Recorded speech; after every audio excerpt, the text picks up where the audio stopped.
आज की इस क्लास में हम डिस्कस करने वाले हैं स्पॉन्टेनियस इमिशन। तो ये BSc second year physics laser का हमारा थर्ड पार्ट है। तो आज की इस क्लास में हम डिस्कस करेंगे कि स्पॉन्टेनियस इमिशन क्या होता है। तो देखो स्पॉन्टेनियस इमिशन क्या होता है, देखो यहाँ पर हमने पहले डायग्राम को देखते हैं। देखो डायग्राम हमने शो कर रखा है, ये हमारा एनर्जी स्टेट इसमें E1 है, दूसरा हमारा एनर्जी स्टेट E2 है, और यहाँ पर ये जो हमने शो किया है ये फोटान है, यानी कि E बराबर h न्यू एनर्जी का फोटान है। तो देखो स्पॉन्टेनियस इमिशन में क्या होता है, यहाँ पर देखो लिखा है कि जब एक्साइटेड स्टेट E2 में प्रेजेंट इलेक्ट्रॉन, यानी कि इस स्पॉन्टेनियस इमिशन में जो इलेक्ट्रॉन होगा वो एक्साइटेड स्टेट यानी कि E2 में प्रेजेंट होता है, यानी कि यहाँ पर होगा, ये शो किया गया है, जो इलेक्ट्रॉन होगा वो ये प्रेजेंट होगा। तो जब एक्साइटेड स्टेट E2 में present electron ground state E1 में गिरता है।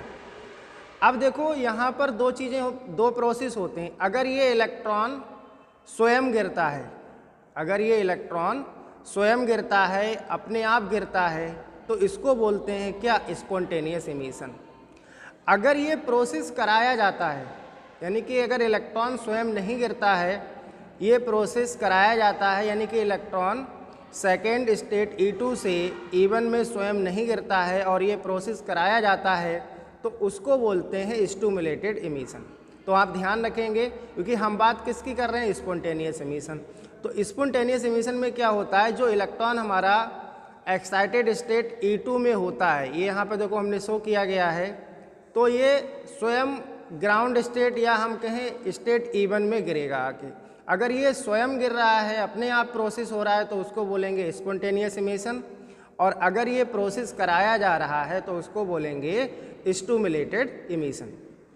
तो देखो यहाँ पर हमने लिखा है कि जब एक्साइटेड स्टेट E2 में present electron ground state E1 में गिरता है तो फ्रिक्वेंसी h न्यू, इसको h न्यू पढ़ेंगे तो ये h न्यू बराबर क्या होगा, E2 माइनस E1। तो यहाँ से हम फ्रिक्वेंसी निकाल लेंगे, तो फ्रिक्वेंसी आ जाएगी nu equal to E2 minus E1 upon h। तो ये फ्रिक्वेंसी क्या होगी, ये होगी, ये फोटान है, फोटान की एनर्जी क्या होती है, E equal to h nu होती है। तो h न्यू बराबर क्या होगा, h न्यू बराबर होगा E2 माइनस E1, और यहाँ से जब हम फ्रिक्वेंसी निकालेंगे तो न्यू बराबर आ जाएगा E2 minus E1 upon h का फोटान उत्सर्जित होता है, का फोटान उत्सर्जित होता है।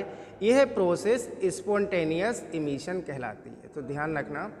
तो देखो क्या किया हमने कि जब एक्साइटेड स्टेट E2 में present electron ground state E1 में गिरता है तो frequency nu equal to E2 minus E1 upon H1 का फोटान उत्सर्जित होता है, और ये प्रोसेस स्पॉन्टेनियस इमिशन कहलाती है।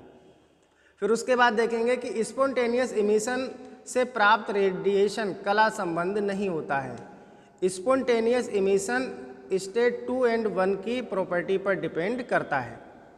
उसके बाद देखो, अगर हम अकॉर्डिंग टू आइंस्टीन की बात करें तो आइंस्टीन के अकॉर्डिंग क्या होता है, P21, और ये क्या है, इसको बोलेंगे स्पॉन्टेनियस।